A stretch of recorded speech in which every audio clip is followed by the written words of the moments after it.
তৃতীয় অধ্যায়ের শেষ অংশ, খুব গুরুত্বপূর্ণ আলোচনা। আমাদের নিজের শত্রুর পরিচয়। আমরা বহিঃশত্রু, পড়োশী শত্রু, পরিবারের শত্রু, নিজের শরীরের শত্রু, এই পরিচয় ভগবদ্গীতায় ভগবান তুলে ধরেছেন। গীতাতে দুই শত্রুর পরিচয় পাই। এই তৃতীয় অধ্যায়ে কাম শত্রু, ইংরেজিতে বলে লাস্ট ডিজায়ার, আবার বলে সেক্স ডিজায়ার, কাম শত্রু। আর ষষ্ঠ অধ্যায়ে ভগবান পরিচয় দেবেন মন শত্রু। তো এই কাম শত্রু সম্বন্ধে ভগবান অনেক কথাই বলেছেন। বিশেষ করে ভগবান বলছেন বিদ্ধি এনম ইহ বৈরিণম। বৈরিণম মানে শত্রু। জীবের মহাশত্রু হচ্ছে বা প্রধান শত্রু হচ্ছে কাম। তা আমরা আলোচনা শুরু করি। তৃতীয় অধ্যায়ের সেই মাহাত্ম্য আপনাদের মনে আছে যে জড় কৌশিক নগরে এক জড় ব্রাহ্মণ বাস করত। সে ব্রাহ্মণের বিপরীত কাজ করত। মদিরালয়, পাশা, জুয়া এবং বেশ্যালয় গমন করতে করতে তার টাকা পয়সা সব ফুরিয়ে যায়। সে চিন্তা ভাবনা করে আমি বিদেশ গিয়ে কিছু টাকা রোজগার করব। বিদেশে গিয়ে কিছু টাকা রোজগার করে সে যখন ফিরছিল, তখন একটা গাছের গোড়ায় আশ্রয় নিয়েছিল এবং কতিপয় দস্যু তাকে খুন করে, হত্যা করে, তার টাকা পয়সা সব ছিনিয়ে নিয়ে চলে যায়। জড়ের পুত্র সে ছিল ভগবানের পরম ভক্ত, সত্যবাদী, জিতেন্দ্রীয়। বাবা অনেক দিন ধরে বিদেশ থেকে ফিরছে না জেনে বাবার খোঁজে ঘর থেকে বের হলো। যার সঙ্গে দেখা হয় পিতার সন্ধান জিজ্ঞাসা করে, আমার বাবাকে আপনারা দেখেছেন? তার বাবার এক পরিচিত বন্ধু তাকে বলল, তোমার বাবার সমস্ত ঘটনা আমার কাছে শোনো। তোমার বাবা যখন অর্থ উপার্জন করে বাড়ি ফিরছিলেন, তখন দস্যুরা তাকে খুন করেছে। এ খুব দুঃখ পেয়ে, পুত্র খুব দুঃখ পেয়ে বাবার সদ্গতির জন্য কাশী, বারাণসী যাবে বলে স্থির করলেন। ঘর থেকে সেই সংকল্প নিয়ে বেরোলেন। কাশীতে গিয়ে বাবার উদ্দেশ্যে পিণ্ডদানাদি শ্রাদ্ধাদি কার্য সম্পন্ন করে বাবাকে উদ্ধার করব। ঘুরতে যেতে যেতে নবম দিনে সন্ধ্যার সময় একটি গাছের গোড়ায় আশ্রয় নেয়। প্রতিদিনকার নিয়ম অনুযায়ী সে পূজা পাঠ, ভগবানের আরতি এবং তৃতীয় অধ্যায় 3 অধ্যায় পড়লেন। আর সে 3 অধ্যায় পড়তেই উপর থেকে একটা বজ্র নির্ঘোষ শব্দ এলো। দেখে তার পিতৃদেব দাঁড়িয়ে আছে আকাশমার্গে। সঙ্গে সঙ্গে পিতৃদেবের চেহারা পরিবর্তন হয়ে গেল। চতুর্ভুজ ধারণ করে পীতবসন, তার জ্যোতিতে সারা অন্ধকার দূরীভূত হলো। পিতাকে জিজ্ঞেস করলেন, পিতা তোমার এইরকম দিব্য শরীর প্রাপ্তির কারণ কি? পিতা বলছেন, বৎস, তুমি আমাকে উদ্ধারের জন্য কাশী ধামে যাচ্ছ, কিন্তু কাশী ধামে গিয়ে যে কাজ করার দরকার তুমি এইখানে করেছো।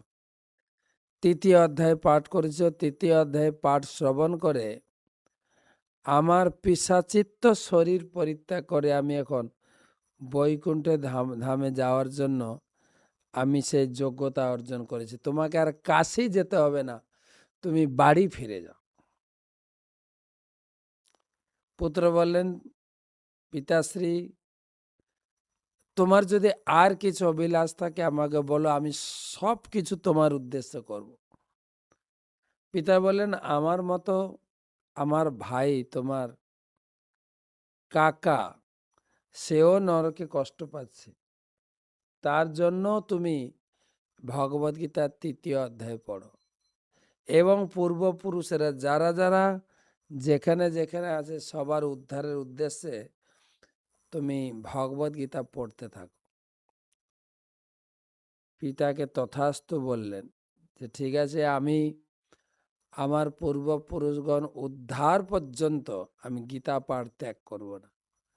বাড়ি এসে বিগ্রহের সামনে বসে সংকল্প করে এই গীতা পাঠ শুরু করলেন। আর এদিকে ভগবান নারায়ণ দূত পাঠালেন যমরাজের কাছে। দূত গিয়ে যমরাজকে বলছেন, যমরাজ নমস্কার, আমি হচ্ছি ভগবান নারায়ণের দূত, আপনি কেমন আছেন? ভগবান নারায়ণের আদেশ হয়েছে আপনার এই নরকবাসী যতজন আছেন সবাইকে উদ্ধার করে বৈকুণ্ঠ লোকে পাঠিয়ে দেন। সে নরকবাসী সবাইকে উদ্ধার করলেন। যমরাজ সেই বিষ্ণুদূতের সঙ্গে শ্বেতদ্বীপ বৈকুণ্ঠ লোকে গেলেন। ভগবান বৈকুণ্ঠকে পতি নারায়ণকে প্রণাম করলেন। দেখলেন সেখানে ব্রহ্মা, শিব, ইন্দ্র, মুনি, ঋষি, যোগী, ব্রহ্মর্ষি, দেবর্ষি, রাজর্ষি সব হস্তমুদ্রা করে ভগবান বিষ্ণুর বন্দনা করছেন। যমরাজ প্রণাম করলেন, দণ্ডবত প্রণাম করে যমরাজও স্তুতি শুরু করেন, হে প্রভু, আপনি জগৎ সৃষ্টি করছেন, জগৎ পালন করছেন, জগৎকে ভোগ করাচ্ছেন, আপনার নির্দেশ মতো আমি নরক থেকে সমস্ত নরক যন্ত্রণা অধিবাসী সবাইকে আমি মুক্তি করে দিয়েছি, আপনার ধামে পথযাত্রী হয়েছে তারা।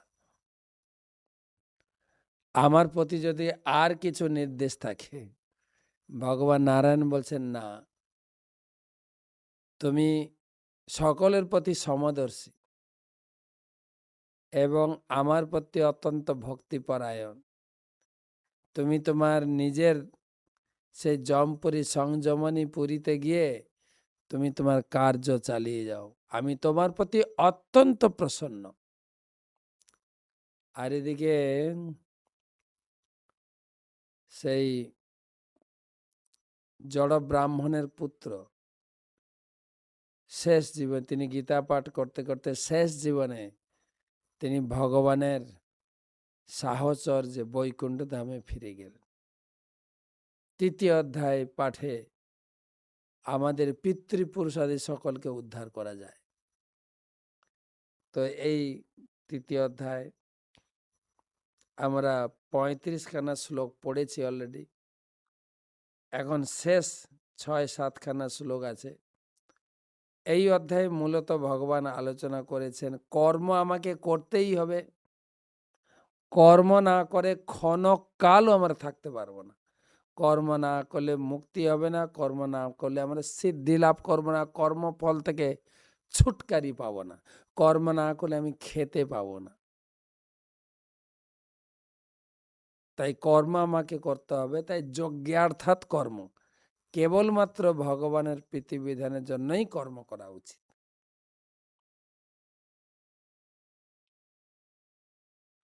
অন্যথা কর্মের বন্ধ। কেন ভগবানের জন্য কর্ম করবে?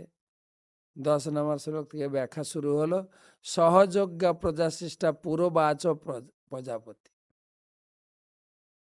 যে আমি এই জগতে যজ্ঞ সহ প্রজা সৃষ্টি করেছি, তাই আমার উদ্দেশ্যে যজ্ঞ করা হচ্ছে। যজ্ঞ করলে তোমরা সমৃদ্ধি হবে, দেবতারা তোমাদের প্রয়োজনীয় সমস্ত বস্তু সাপ্লাই দেবে আর দেবতাদেরকে নিবেদন করে খাবে, কিন্তু আমার ভক্তরা আমাকে নিবেদন করে গ্রহণ করবে। এভাবে কর্মচক্র, যজ্ঞ করলে মেঘ হবে, মেঘ হলে বৃষ্টি হবে, বৃষ্টি হলে অন্ন উৎপাদন হবে, অন্ন তুমি আমাকে নিবেদন করে খেয়ে বেঁচে থাকো, আবার যজ্ঞ করো। আর যেই কর্মযজ্ঞ যে স্বীকার করে না, সে একজন পাপী। আর জনসাধারণকে শিক্ষা দেওয়ার জন্য তোমার কর্ম করা উচিত। জনগাদি রাজারা, আমি নিজে কর্ম করছি, তাই কাউকে কর্মহীন করার শিক্ষা তুমি দেবে না। কর্ম সকলকে করতে হবে। এমনকি কোনো লোক খারাপ কর্ম যুক্ত থাকলেও তাকে কর্মহীন না করে তাকে ভগবতমুখী কর্মে উৎসাহ প্রদান করবে। তাই অর্জুন, স্বভাব অনুযায়ী তুমি ক্ষত্রিয়, তাই তুমিও কর্মে ব্যাপৃত হও, যুদ্ধ করো। ক্ষত্রিয় হিসাবে তোমার কাজ হচ্ছে যুদ্ধ করা। তুমি যুদ্ধ ছেড়ে ভিক্ষাবৃত্তি অবলম্বন করতে চাইছ, কিন্তু তোমার স্বভাব তোমাকে ভিক্ষাবৃত্তি করতে দেবে না। স্বভাব যায় না মইলে, ইজ্জত যায় না ধুইলে। তুমি যুদ্ধ করো। যুদ্ধ করলে তুমি তোমার জীবনের ফলপ্রসূ তুমি প্রাপ্ত হবে।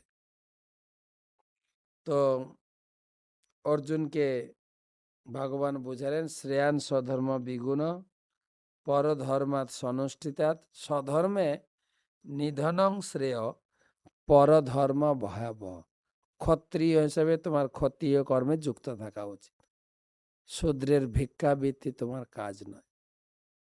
অর্জুন সম্পূর্ণরূপে ভগবানের এই উপদেশে তিনি রাজি। শুধু প্রশ্ন করলেন, অর্জুন ও বাচ অথ কেন প্রযুক্তয়ম পাপম চরতি পৌরুষ অনিচ্ছন্নপি বার্ষ্ণেয় বলাদিব নিয়োজিত। ঠিক আছে, আমি কর্ম করব, কিন্তু কর্ম করতে গিয়ে কিছু পাপ কর্ম হয়ে যায়।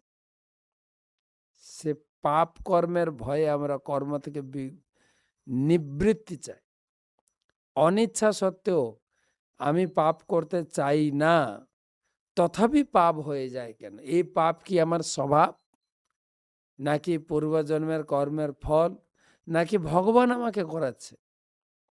ভগবান উত্তর দিচ্ছেন, শ্রী ভগবান উবাচ কাম এষ ক্রোধ এষ রজগুণ সমুদ্ভব মহাসন মহাপাপনা পাপমা বিদ্যে নমীয় বৈরিণম।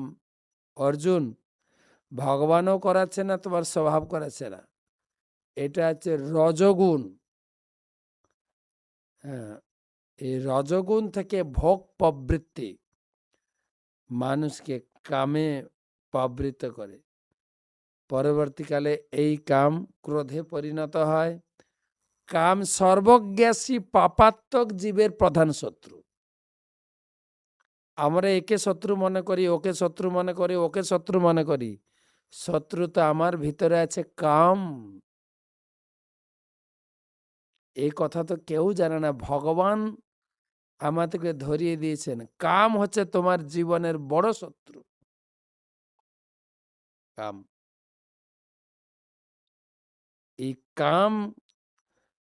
কামকে তুমি জয় করার চেষ্টা করো। এই কাম সম্বন্ধে আরো বলছেন, কিন্তু এই শ্লোকে 37 শ্লোকে মহাসন, মহাসন মানে সর্বগ্রাসী, জীবকে শেষ করে ফেলে দেয়। আমরা কত ঘটনা শুনছি। হ্যাঁ, লকডাউনের সময় একটা প্যাথেটিক ঘটনা আমরা দেখতে দেখতে ভয়ভীত এবং অনেকটা ভেঙে পড়েছিলাম সেই নির্ভয়া কাণ্ডের যে ভিডিও দেখে। 4টে লোক, তারা সন্ধ্যার সময় শীতের দিনে আগুন পোহাচ্ছিল। ইচ্ছা হলো একটু ড্রিঙ্ক করি। ড্রিঙ্ক করতে গিয়ে পয়সা ফুরিয়ে গেছে। তার ভিতরে একজন ছিল স্কুল ড্রাইভার, স্কুলের বাচ্চাদের গাড়ি চালায়।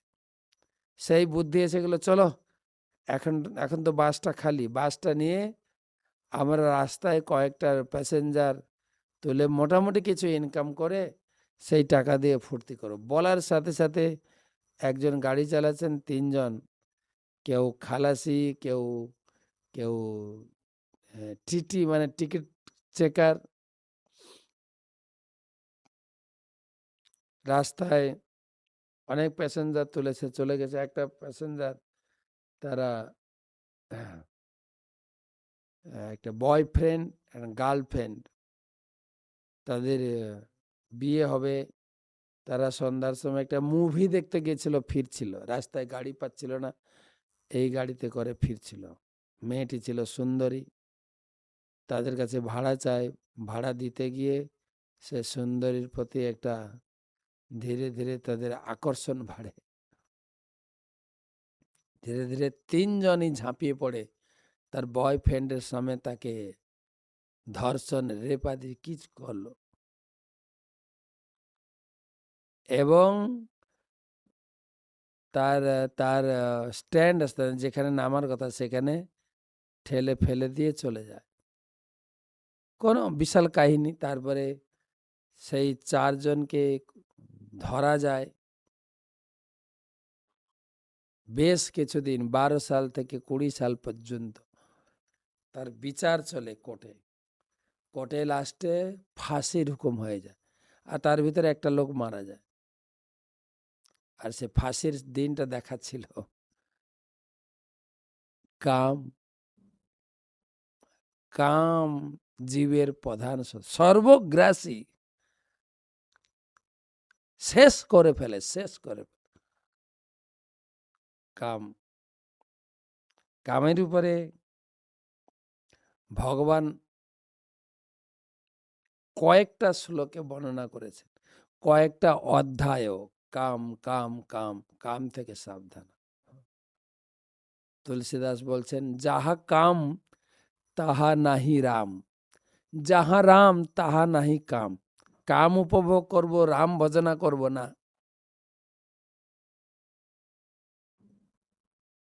সর্বগ্রাসী, শেষ করে ফেলে। একটা ছোট্ট উদাহরণ দেওয়া যায়। একদিন আকবর আর আকবরের স্ত্রী আমের সিজন, আমের সময় পাকা আম খাচ্ছেন বসে, আলাদা আলাদা প্লেটে খাচ্ছেন আম, আটি ছিলকা ফেলে শ্বাসটা খাচ্ছেন। হঠাৎ বীরবল এসে গেছেন। বীরবলের আশা দেখেই রাজা কি করেছেন, নিজের যে আম খাওয়ার পরে আটি ছিলকা সব নিজের স্ত্রীর দিকে ঠেলে দিয়েছে, মহিষের দিকে। বীরবলকে বলছে, বীরবল দেখেছ তোমার রাজমহিষী কত আম খেয়েছে? তখন বীরবল উত্তর দিয়েছেন যে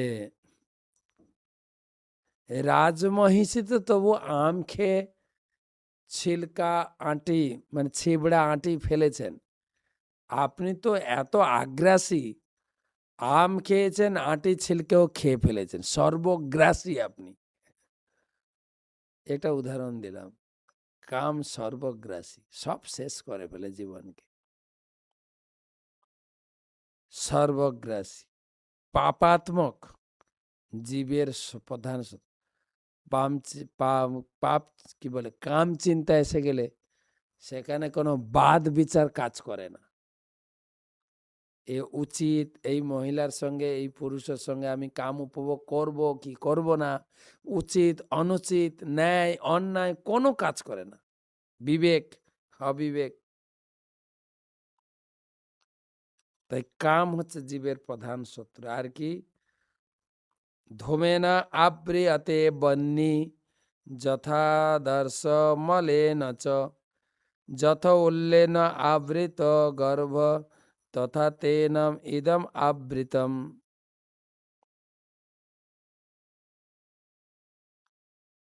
অগ্নি যেমন ধূমের দ্বারা আবৃত থাকে, দর্পণ যেমন ধুলোর দ্বারা আবৃত থাকে, গর্ভ যেমন জরায়ুর দ্বারা আবৃত থাকে, তেমনি জীবাত্মা বিভিন্ন মাত্রায় এই কামের দ্বারা আবৃত থাকে। বিভিন্ন মাত্রায় কাম সবার আছে, গাছপালার, পশু পাখি, মানুষের। তো ৩টা উদাহরণ দিয়েছেন।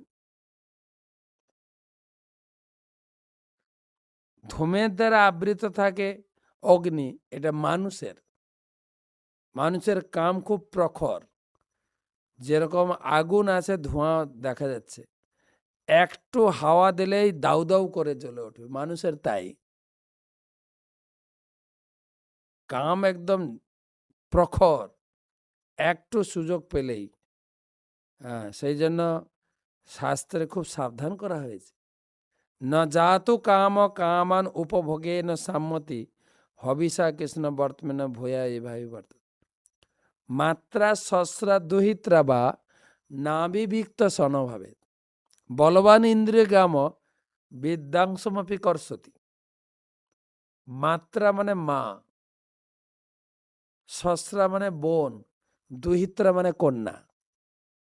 কখনো যুবতী মা, যুবতী বোন বা যুবতী কন্যার সঙ্গে একান্তে বসবে না। একান্তে মানে তিনি আর আপনি, আর কেউ নেই না। যুবতী মা হলেও যুবতী বোন আর যুবতী কন্যা। প্রহ্লাদ মহারাজ বলেছেন, পুরুষ হচ্ছেন মাখনের পাত্র বা ঘি, আর স্ত্রী হচ্ছে আগুন। আগুন কাছে থাকলেই স্ত্রী গলবেই, সরি, আগুন কাছে থাকলেই পুরুষ গলবেই। সে মা হোক, বোন হোক আর কন্যা হোক, খুব সাবধান।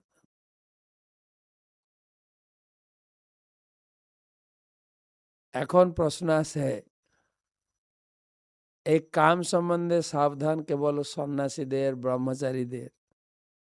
যারা গৃহস্থ তাদের সাবধান না। ভাগবত বলছেন যে বোন, মা তো ব্রহ্মচারীর আছে, তাকে সাবধান করা আছে বোনের সঙ্গে, মায়ের সঙ্গে খুব ঘনিষ্ঠতা যেন না হয়, বা একা যেন না থাকে। কিন্তু বোন, মা তো ব্রহ্মচারীর আছে, কন্যা তো গৃহস্থের আছে, তাই গৃহস্থকেও সাবধান করছে। আরো আলোচনা করব যে আপনি মনে করছেন যে আমি তো কাম উপভোগ করছি, আমারও তো কামের বাসনা মিটে গেছে, সেটা সম্বন্ধে পরের শ্লোকে আসছে। তো এখানে 3টা স্টেজ বলেছেন। অগ্নি যেমন ধূমের দ্বারা, সেটা হচ্ছে মানুষের কাম। জাগ্রত একটু হাওয়া দিলেই, হ্যাঁ, একটু সেজে গুজে সামনে দাঁড়ালে পুরুষ গলে যাবে। আগেকার দিনে মন সংযম করেছেন, ইন্দ্রিয় সংযম করে প্রাণায় অভ্যাসের দ্বারা তারা ঈশ্বর সাধনা করতে গিয়েও ইন্দ্র তাদেরকে পতন ঘটিয়েছে এই মহিলাকে দিয়ে।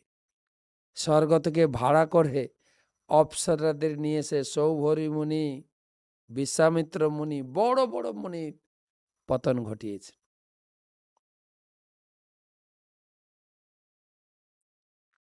সৌভরী মুনি তো তিনি ইন্দ্রিয় জপ করে জলের নিচে চলে গেলেন, সেখানে গিয়েও তার পতন হল।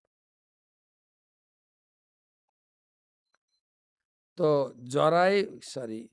অগ্নি ধূমের দ্বারা মানুষের কাম, দর্পণ ধুলোর দ্বারা আবৃত পশু পক্ষী, আর জরায়ু গর্ভ যেমন জরায়ু দ্বারা, এটা হচ্ছে গাছপালা। গাছপালারও কাম আছে, পশু পক্ষী তো কাম আছেই, তবে তাদের কাম, পশু পক্ষীর কাম একদম লিমিট। তারা সব সময় একই সঙ্গে থাকে, উলঙ্গ থাকে। পশু পাখি দেখেন, কুকুর, গরু, হিংস্র পশু যত, কিন্তু তারা তো তাদের প্রকৃতির দ্বারা নিয়ন্ত্রিত, একবার কাম উপভোগ করে।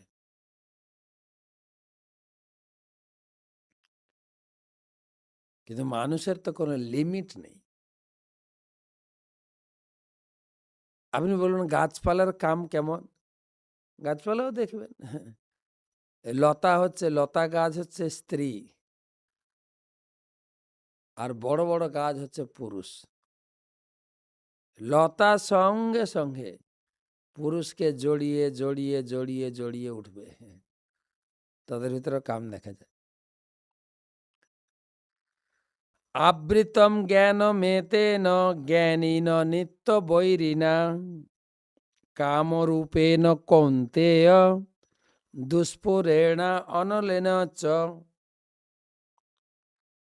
কামরূপী চিরশত্রুর দ্বারা চেতনা আবৃত। এই কাম আগ্রাসী, অগ্নির মতো চির অতৃপ্ত। অগ্নির মতো চির অতৃপ্ত মানে মানে আগুনে ঘি ঢেলে যেরকম আগুন নেবানো যায় না, কাম উপভোগের দ্বারা কাম শান্ত হয় না। কেউ বলবে আমি গৃহস্থ, আমার কাম শান্ত হয়ে গেছে, না। এই জগতে যত এই ধর্ষণ বা রেপ কেবল সন্ন্যাসী মহারাজ বা ব্রহ্মচারীরা করছে না, গৃহস্থরাই করছে। যারা কাম উপভোগ করছে তারাই করছে।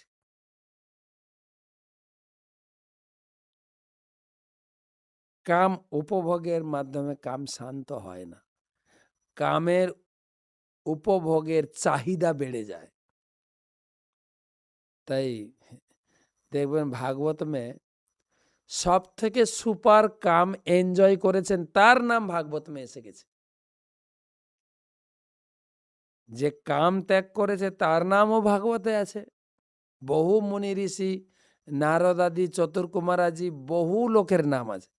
সেই সঙ্গে সুপার কাম উপভোগ করেছেন তার নামও আছে। কে? যজাতি মহারাজ। যজাতি মহারাজ নিজের যৌবনে তো কাম উপভোগ করেছেন, ছেলের যৌবন নিয়ে উপভোগ করেছেন।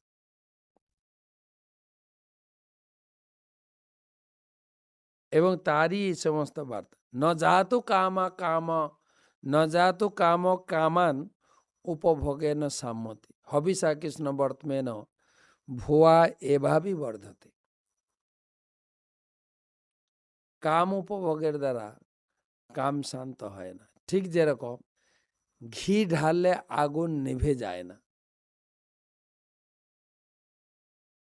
তাই কামকে উপভোগের থেকে ওকে কন্ট্রোল করতে হবে। গীতায় ভগবান বলছেন, যখন থেকে মানুষ কাম উপভোগ করতে চেষ্টা করে তখন থেকেই তার দুঃখ শুরু হয়। দেহি সংস্পর্শজা ভোগা দুঃখ যে নয় এ বতে আদ্যন্তবন্ত কৌন্তেয় ন তেষু রমতে বুধ। যারা যোগী, যারা আত্মারাম পুরুষ, তারা ওই কাম উপভোগে সুখ পায় না। আর দেহি সংস্পর্শ, সংস্পর্শ সুখ যখন থেকে তুমি করবে তখন থেকে তোমার দুঃখ শুরু হবে। তো তাই কামকে জয় করো। কিভাবে জয় করবে? না, আগে জেনে নাও কাম কোথায় থাকে, সেটা জানতে হবে। কিন্তু ইন্দ্রিয়াণি মনোবুদ্ধি সাধিষ্ঠানমুচ্যতে এতই বিমহ্যতেষ জ্ঞানম আবৃত্ত দেহিনাম। এই শরীরের তিনটা মূল ঘাঁটি কাম দখল করে বসে আছে: ইন্দ্রিয় সমূহ, মন আর বুদ্ধি। ইন্দ্রিয় মানে চক্ষু, কর্ণ, নাসিকা, জিহ্বা। তো চোখ টেনে নিয়ে যাচ্ছে আমি পুরুষ হলে সুন্দর স্ত্রীর প্রতি, আর আমি স্ত্রী হলে সুন্দর পুরুষের প্রতি টেনে নিয়ে যাচ্ছে।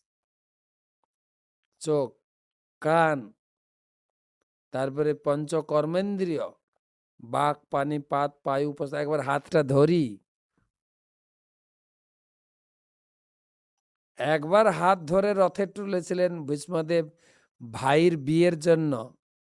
কাশীরাজের 3 কন্যাকে প্রথম কন্যা তো দাবি করে বসলেন, হাত ধরেছ মানে তোমার সঙ্গে আমার বিয়ে হয়ে গেছে, পানি গ্রহণ হয়ে গেছে।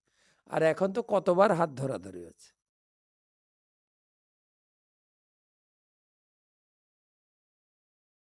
তো সেই জন্য ইন্দ্রিয় সমূহ, আর মনে তো সবসময় আছেই, আর বুদ্ধি। যার জন্য সৌভরী মুনি জলের তলায় চলে গেলেন, এইখানে কোনো কামী বস্তু দর্শন করব না, স্পর্শ করব না, কিন্তু মনে তো কাম বাসা বেঁধেছে, ওখানে গিয়েও পতন। এমন কাম বাসনা দাউ দাউ করে জ্বলে উঠল, মান্ধাতা রাজের 50টা মেয়েকে বিয়ে করেছে। এমনি থাকলে তো একটা বিয়ে হতো, ওখানে 50টা বিয়ে।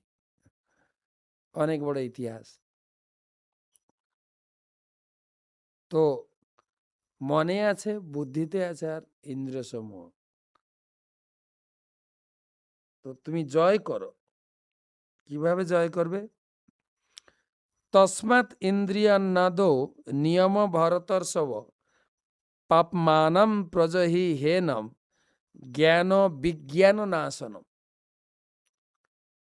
তুমি প্রথমে ইন্দ্রিয়গুলোকে সংযত করো। মন বুদ্ধি তোমার আয়ত্তে নেই। ইন্দ্রিয় তোমার হাত চাইছে ধরতে, হাতকে না ধরবে না। চোখ চাইছে দেখতে, না দেখবে না, মুখ ঘুরিয়ে নাও।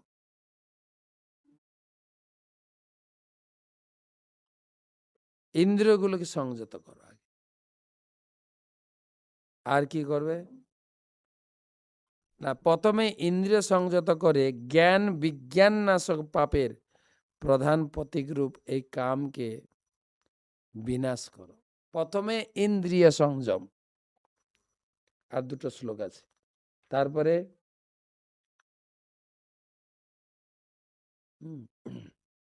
ভগবান গীতায় 2য় অধ্যায়ে তিনি বলেছেন যে প্রথমে তুমি ইন্দ্রিয় সংযম কিভাবে করবে? ধ্যায়ত বিষয়ান পুংস ধ্যায়ত বিষয়ান পুংস সঙ্গস্তুষ অভিজায়তে। স্বাভাবিকভাবে একটা পুরুষ স্ত্রী চিন্তা আসবেই, কিন্তু বেশি চিন্তা করলে আসক্তি, আসক্তি থেকে কাম উপভোগ করতে ইচ্ছা হবে, কামের পরে ক্রোধ, ক্রোধের পরে ক্রোধাৎ ভবতি সম্মোহ, সম্মোহাৎ স্মৃতি বিভ্রম, বুদ্ধিনাশ পণসতি। তাই ইন্দ্রকে আগে সংযম করে। চিন্তা আসতে পারে, কিন্তু বিচার করে দেখো, না এটা আমার করা ঠিক হবে না, চিন্তা মাত্রই কেটে যাও। Thinking, feeling, willing. থিঙ্কিং তো আসবেই। কেউ যদি মনে করে না আমার কাম চিন্তা আসে না, মহারাজ আপনি এতভাবে বলছেন, এগুলো এত বড় কথা নয়, আমি কিন্তু সংযমী, আমি এসবের দ্বারা প্রভাবিত হই না। না, হাতি ঘোড়া গেল তল, মশা বলে কত জল। কত বড় বড় হাতি ইন্দ্র এনে পতন ঘটিয়ে দিয়েছেন। এক ঝলক দেখে নিয়েছেন, অপ্সরা কত সুন্দরী, কানে একটু নূপুরের ধ্বনি শুনে কত বড় বড় মুনি ঋষি পাল্টি খেয়েছে। আমরা তো অত বড় মুনি ঋষি না। আমাদের এই জগতের কোনো কামই একটু সুন্দর সেজে গুজে আমার সামনে দাঁড়িয়ে গেলেই পতন। আর ইন্দ্রকে স্বর্গ থেকে ভাড়া করে আনতে হবে না। কেউ যেন নিজেকে অহংকার বশত এটা মনে না করে যে আমি কামকে জয় করেছি, না। তো প্রথমে ইন্দ্রিয় সংযম করো। ইন্দ্রিয়াণি পরাণি আহ ইন্দ্রিয়েভ্য পরম মন, মনসস্তু পরা বুদ্ধি যো বুদ্ধি পরস্তস্তু তস্তু স। ইন্দ্রিয় থেকে মন শ্রেষ্ঠ, মন থেকে বুদ্ধি শ্রেষ্ঠ, আর আত্মা বুদ্ধি থেকে শ্রেষ্ঠ। আর একটু জ্ঞান লাগবে। প্রথম হচ্ছে ইন্দ্রিয় সংযম করো, আর দ্বিতীয় হচ্ছে জ্ঞান অনুশীলন। জ্ঞান কি জ্ঞান? আরে আমি তুমি পুরুষ বা স্ত্রী নই তো, আমার তো আত্মা, ভগবানের অংশ। আত্মা এই কাম উপভোগ করে না। আত্মার খাদ্য হচ্ছে ভগবানের সেবা, ভগবানের কথা আস্বাদন, ভগবানের নাম উচ্চারণ। এই পুরুষ স্ত্রী এগুলো তো দৈহিক পরিচয়, দেহ উপভোগ করে, আত্মা তাতে খুশি হয় না। তাহলে কামকে জয় করার জন্য লাগবে জ্ঞান, কামকে জয় করার জন্য লাগবে ইন্দ্রিয় সংযম। এই জ্ঞানের কথা পরের অধ্যায়ে আলোচনা হবে। কোন জ্ঞান পেলে আমি এই কামকে জয় করতে পারবো। লাস্ট শ্লোক, এবং বুদ্ধে পরং বুদ্ধিয়া স্তভ্য আত্মনা আত্মনা জহি শত্রুং মহাবাহ কামরূপম দুরাসদম। হে মহাবীর অর্জুন, এভাবে নিজেকে জড় ইন্দ্রিয় মন বুদ্ধির অতীত জেনে নিশ্চয়ই আত্মিকা বুদ্ধির দ্বারা কামকে জয় করো এবং চিৎ শক্তির দ্বারা উঠে দাঁড়াও, যুদ্ধ করো। চিৎ শক্তি লাগবে, গুরু কৃপা লাগবে, ভগবত জ্ঞান লাগবে, তবে কামকে জয় করতে পারবে।